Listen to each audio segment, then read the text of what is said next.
प्यारी बहनों, भाइयों, आप बहुत देर से मेरा इंतजार कर रहे हैं। इसके लिए सबसे पहले आपको बहुत बहुत धन्यवाद। दूर दूर से दाई दीदी बहनी, मनला, जोहार, बोलो बमलेश्वरी मैया की जय, छत्तीसगढ़ महतारी की, श्री भूपेश बघेल जी, कुमारी शैलजा जी, श्री टी.एस. सिंहदेव जी, श्री दीपक बैद जी, श्री चंद्रदास महंत जी, श्री तमरध्वज साहू जी, मोहम्मद अकबर जी, श्री रविंद्र चौबे जी, श्रीमती अनिल भेड़िया जी, मंच पर विराजमान सभी मंत्री, सारे विधायक और विधायिका जी, कांग्रेस पार्टी के कार्यकर्ता, आप सबका भी आज इस मीटिंग में बहुत बहुत स्वागत। सबसे पहले तो आप कह रहे थे बघेल जी कि मेरी बातें सुनना चाहते हैं। सबसे पहली बात मैं ये बता दूं कि बचपन में मैंने पिट्ठू, कंचे, गुल्ली डंडा, स्टापू सब खेला। और महिलाओं की मीटिंग है तो बहनें हमेशा लड़कों को हराती थी। आज यहाँ आकर मुझे बहुत गर्व महसूस हो रहा है। ये भिलाई है 1955 में पंडित जवाहरलाल नेहरू जी ने यहाँ जो स्टील प्लांट है उसकी नींव डाली, और आज जो भिलाई है वो इस पूरे देश के लिए एक मिसाल है।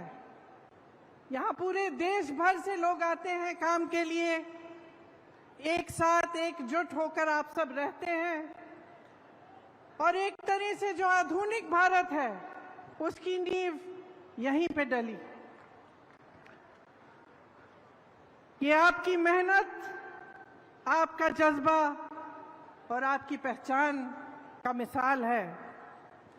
देश की उद्यमशीलता और आत्मनिर्भरता के सपने का प्रतीक है। यहाँ खड़े होकर देश के एक एक वासी को गर्व महसूस होना चाहिए और होता होगा। यहाँ इस महिलाओं की मीटिंग में खड़े हुए और भी गौरव इसलिए होता है क्योंकि मीटिंग में मंच पर आने से पहले जब मैं यहाँ गई और मैंने एक एक स्टॉल देखा तो मैंने जो महिलाएं देखी उसमें आत्मनिर्भर, उनमें अपना आत्मविश्वास, साहस, खुशी से मुस्कुरा रही हैं कि सरकार ने उनके लिए कुछ किया है, और जो सरकार ने किया है उसके बल पर वो अपने पैरों पे खड़ी हुई हैं।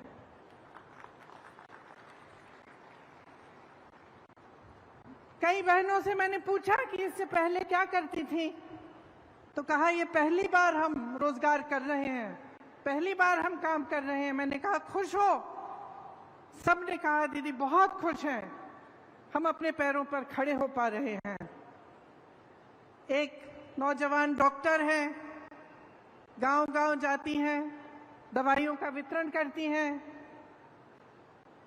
कुछ लड़कियां थीं जो गोबर के साथ अन्य ऐसी चीजें बनाती हैं जिसके वो काम आती हैं, जो बेच सकते हैं, उससे कमाती हैं। स्वयं सेवा समूह है, और आप यहाँ बैठी हैं, आप सबको मालूम है कि स्वयं सेवा समूह के साथ जुड़ने से कितनी अपनी तरक्की हो सकती है। इस सब से मुझे लगा कि छत्तीसगढ़ महतारी के एक हाथ में छत्तीसगढ़ी संस्कृति का कलश है तो दूसरे हाथ में विज्ञान और तकनीक का ब्रह्मास्त्र भी है। देखिए, गर्व इसलिए होता है क्योंकि अगर आप भिलाई को लें या आप इस सारे कार्यों को लें जो छत्तीसगढ़ की आज सरकार कर रही है, तो ये एक अलग तरह की राजनीति का प्रतीक है। हमारी जो राजनीति है इस देश की, उसकी नींव स्वतंत्रता संग्राम में डली। पंडित जवाहरलाल नेहरू के साथ ऐसे महापुरुष थे जो आजादी के लिए लड़े और उन्हीं के असूलों से, उस संग्राम के असूलों से ये देश बना। तो ये एक ऐसी राजनीति है जिसके नेता आगे भी देखते हैं भविष्य के लिए और साथ साथ वर्तमान को भी मजबूत बनाते हैं। मैंने खुद अपने अनुभव से ये देखा कि ये राजनीति क्या है। मैं आपको एक कहानी बताती हूँ। बहुत छोटी थी, 12-13 साल की होंगी। अनोखे लाल मेरे दोस्त अमेठी से आए हैं। अमेठी की एक बात है, मेरे पिताजी प्रधानमंत्री थे, उनके साथ मैं अमेठी के दौरे पे गई। आपको मालूम होगा वो उसका संसदीय क्षेत्र होता था। खुद जीप चलाते हुए वो गए, मैं उनके साथ साथ बैठी थी। हम एक गांव में पहुंचे। गांव में हम उतरे और सड़क पर चलकर कुछ लोगों से बातचीत करने लगे। अचानक एक महिला उठी, बहुत जोर जोर से डांटने लग गई मेरे पिताजी को। तो मैं खुद चौंक गई, क्योंकि पिताजी से तो थोड़ा सा डर तो बच्चों को होता ही है, लेकिन उसके ऊपर से वो प्रधानमंत्री थे और मैंने ऐसे नहीं देखा था कि कोई उनको ऐसा डांट सके। तो डांटने लगी कि भाई मेरी सड़क है, पानी बरसा था, पूरी सड़क डूब गई है, उसमें तुमने क्या किया? और मेरे पिताजी उनको जवाब दे रहे थे। तो ये उस समय की राजनीति है जब प्रधानमंत्री तक नेता को एहसास होता था कि जनता के प्रति उसकी जवाबदेही है। गाड़ी में बैठे मैंने कहा, बुरा नहीं लगा पापा? कहते बिल्कुल नहीं, ये मेरा कर्तव्य है और ये उसका कर्तव्य है, उस महिला का, कि मुझे याद दिलाए, मुझे बताए कि यहाँ ये समस्या है, इस समस्या को सुलझाओ। अब आगे आइए, तकरीबन 40 साल बीत गए, मैं बुढ़ी होने वाली हूँ। मैं उत्तर प्रदेश में काम कर रही थी।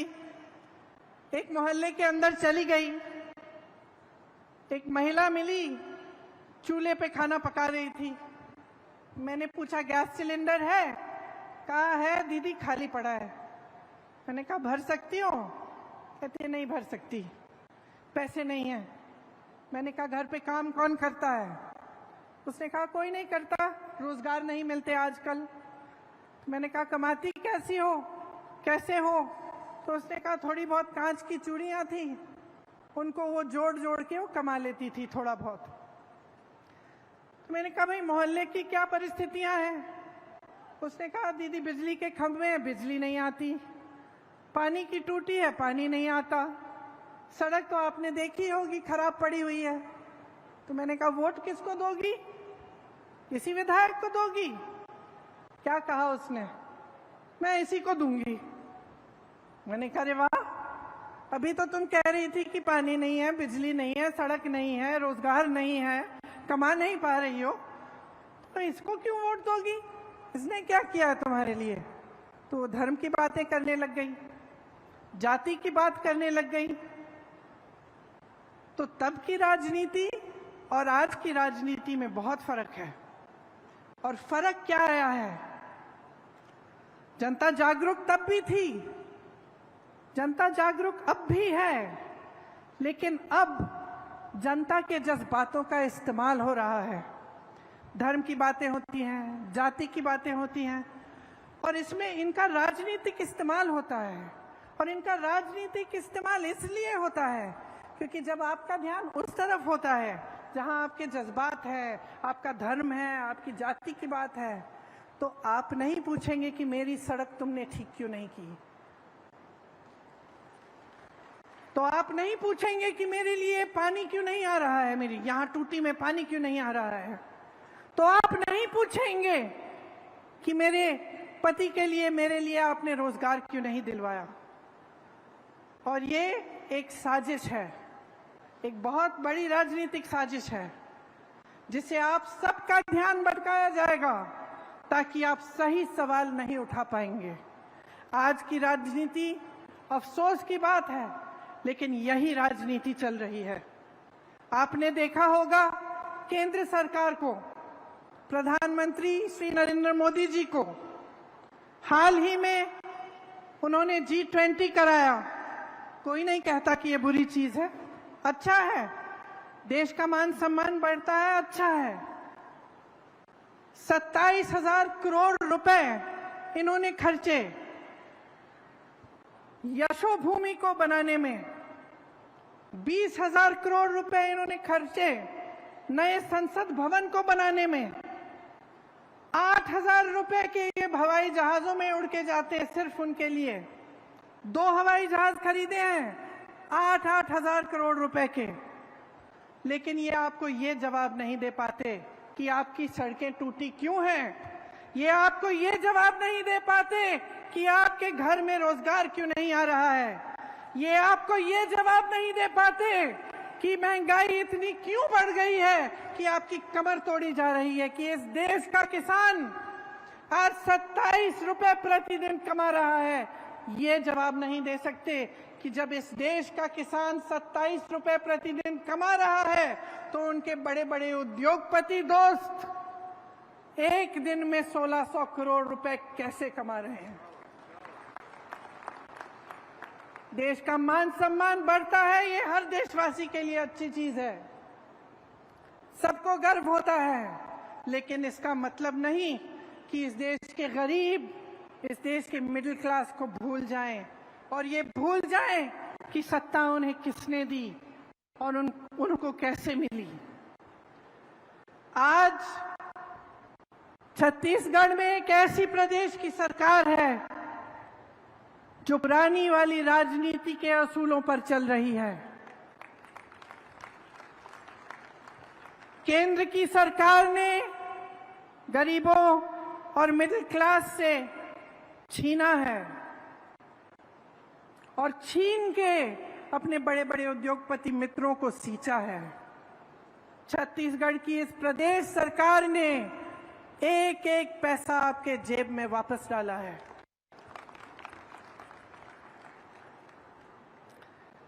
महिलाओं के लिए जितनी भी स्कीमें की हैं, वो इस भावना को मन में रखते हुए की हैं कि महिला क्या है और कितना बोझ उठाती है। इस देश की रीढ़ की हड्डी है महिला। मेरी बहनें, समाज का, परिवार का पूरा बोझ आप उठाती हैं। मुख्यमंत्री जी भाषण दे रहे थे, वो खुद कह रहे थे कि जानते हैं कि चाहे आप बाहर जाएं काम करने के लिए, तब भी आप घर आएं तो आपको घर का काम करना पड़ता है, आपको परिवार में बच्चों की परवरिश करनी पड़ती है और आप मुस्कुराते हुए ये बोझ उठाती हैं। मैं जानती हूँ कि रात को आखिर में, सबसे आखिर में जो सोती है वो महिला होती है। जब सारा घर साफ हो जाता है, चाहे कहीं की भी हो, चाहे वो गरीब महिला हो, चाहे बड़े घर की महिला हो, लेकिन परिवार का बोझ, समाज का बोझ भी उठाती है। और जो हमारी संस्कृति है, हमारे असूल हैं, जिस पर अगली पीढ़ी का भविष्य बनता है, वो भी महिलाएं बनाती हैं और महिलाएं उसकी रखवाली करती हैं। तो यही भावना प्रदेश सरकार ने आगे बढ़ाई और महिलाओं के लिए, आपको और भी सशक्त बनाने के लिए तमाम स्कीमें भूपेश बघेल जी की सरकार ने आगे बढ़ाई। 10 लाख से अधिक महिलाएं 2018 से स्वयं सेवा समूह में जुड़ी हैं। मैं उनसे बातचीत करते हुए कह रही थी कि जो पहले कमा नहीं पा रही थी, उन्हें मौका मिल गया, थोड़े बहुत पैसे इकट्ठे किए, एक छोटा सा व्यापार शुरू किया उस छोटे से व्यापार के जरिए अपने बच्चों को पढ़ा लिखाया, आगे बढ़कर थोड़ा अपने घर के लिए कुछ खरीद लिया, एक सिलाई की मशीन, कुछ बकरे, एक गाय, और उसके जरिए फिर उस माध्यम से फिर और कमाने लगी और आगे बढ़ी। सरकार स्कीम लाई, उन स्कीमों के तहत और भी कमाई हुई और मुस्कुराकर मुझे कह रही थी कि कुछ ऐसे स्वयं सेवा समूह हैं जिन्होंने हजारों लाखों रुपए कमा लिए हैं। इसी तरह से जो आंगनवाड़ी की कार्यकर्ता हैं उनका मानदेय बढ़ाकर 10,000 रुपए बनाकर उनकी मदद कराई। सहायिका को भी मदद की, उनका भी मानदेय बढ़ाया। मिनी आंगनवाड़ी की कार्यकर्ताओं का भी 7,500 तक बढ़ाया। मितानिन बहनों की प्रतिमाह 2,200 रुपए की आय उनको भी दिलवाई। मुख्यमंत्री सुपोषण अभियान से जो कुपोषित महिलाएं हैं उनका भी लाभ हुआ। दाई दीदी क्लिनिक शुरू करवाई, जिससे महिलाओं के लिए महिलाओं द्वारा संचालित क्लिनिक बनी, जिससे निःशुल्क इलाज हो रहा है। महतारी जतन योजना एक ऐसी योजना जिससे गर्भवती महिलाएं को अच्छा भोजन मिलता है, उनको पौष्टिक भोजन मिलता है। सरकारी स्कूलों में लड़कियों को स्नातक तक मुफ्त शिक्षा दिलवाई। स्वामी आत्मानंद स्कूल में 50% महिला का आरक्षण हुआ। मैं कुछ छात्राओं से मिली, इतनी खुश लग रही थी, कह रही थी इंग्लिश मीडियम स्कूल है, बहुत खुश थी, उन पे अपने आप पर गर्व था। महिला स्वयं सहायता समूह में करोड़ों के लोन माफ किए। मुख्यमंत्री नोनी सशक्तिकरण सहायता योजना से श्रमिकों की बेटियों को 20,000 रुपए की आर्थिक मदद मिली। गौठान समितियों में हजारों महिलाओं को रोजगार मिला। मिशन क्लीन सिटी परियोजना के तहत हजारों महिलाएं कार्यरत हुईं और ऐसी बहुत सारी और स्कीमें प्रदेश सरकार ने खास तौर से मेरी बहनों के लिए लागू की। ये सब इसलिए हो रहा है क्योंकि छत्तीसगढ़ की सरकार का आपके लिए एक विजन है और वो आज तक सीमित नहीं है। वो आपके आज को मजबूत बनाना चाहते हैं और आपके कल को भी बुलंद बनाना चाहते हैं। आप सब ने अक्सर सोचा होगा कि सत्ता के पीछे लोग बहुत दौड़ते हैं, खासतौर से नेता लोग बहुत दौड़ते हैं। और मैंने अपने अनुभव में देखा है कि कई ऐसे नेता होते हैं जो सत्ता के लिए ही उत्सुक होते हैं, महत्वाकांक्षी होते हैं और सत्ता इसलिए चाहते हैं ताकि उनका मान सम्मान बढ़े, उनके पैसे इकट्ठे हों, उनके बड़े बड़े महल बने। वो एक तरह का नेता होता है। लेकिन एक अलग तरह के नेता भी होते हैं जो सत्ता इसलिए चाहते हैं क्योंकि उस सत्ता के जरिए जनता की भलाई कर पाएंगे।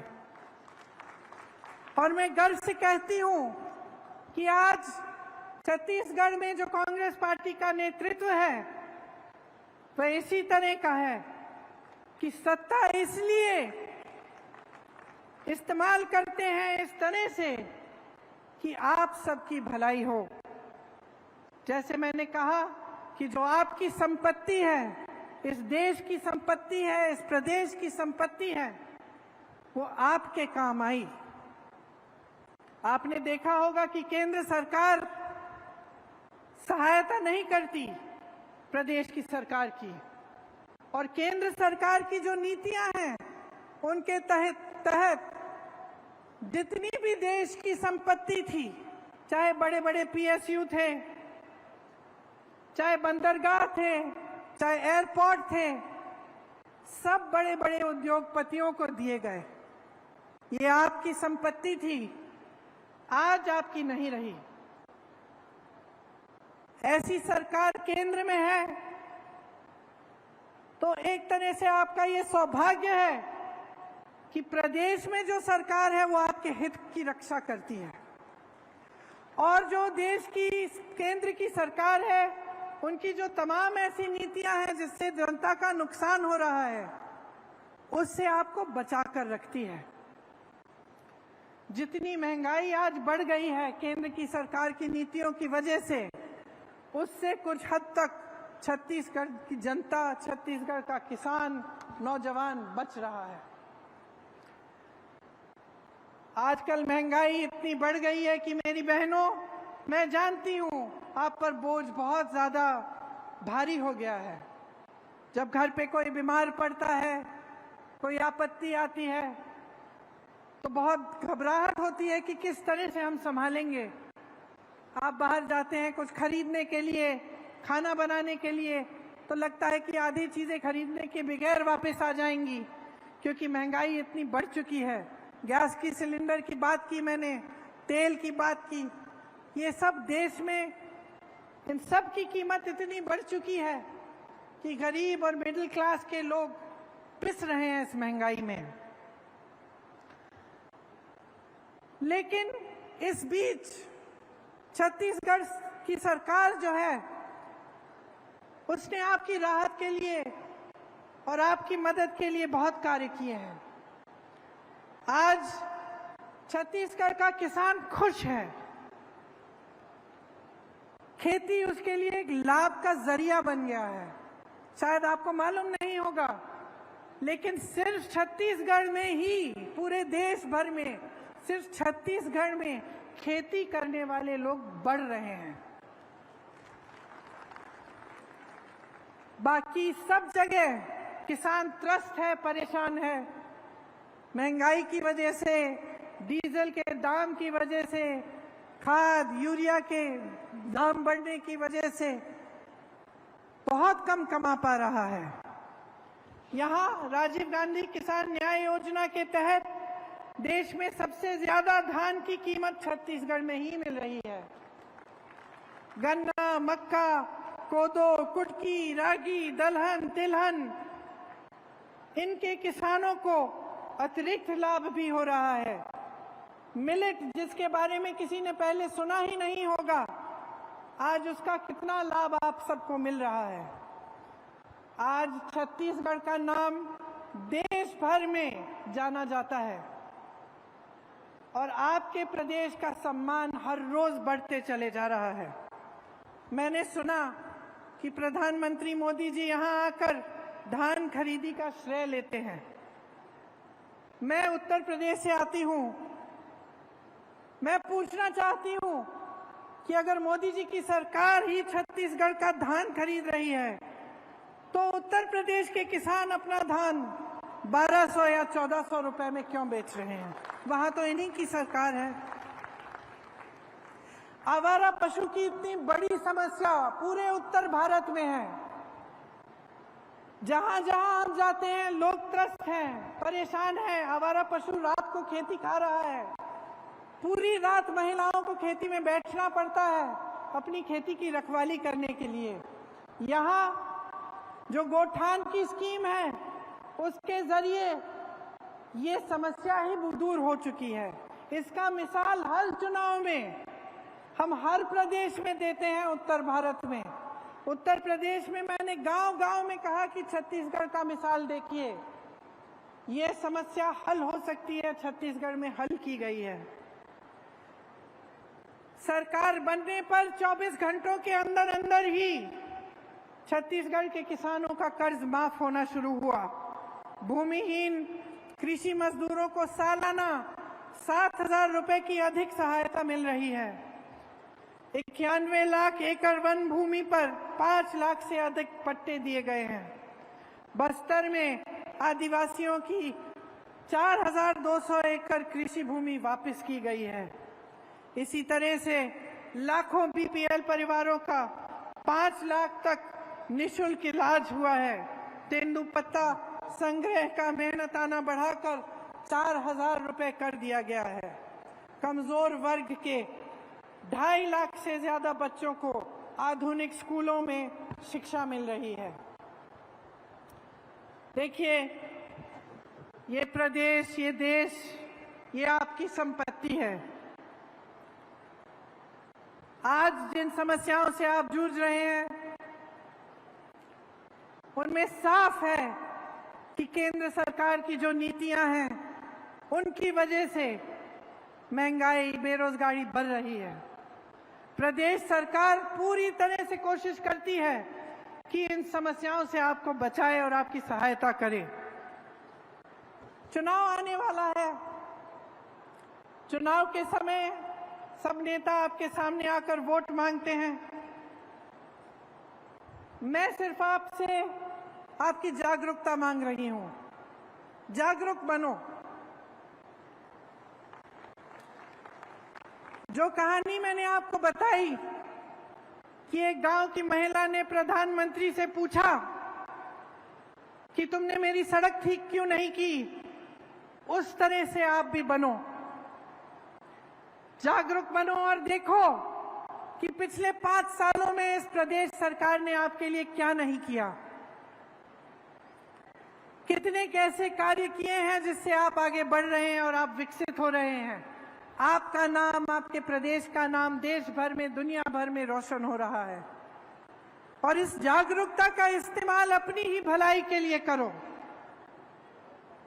जब सवाल उठाते हो, जब जागरूक बनते हो, तो आपकी समस्याएं आगे आती हैं और आपका ध्यान भटकता नहीं है।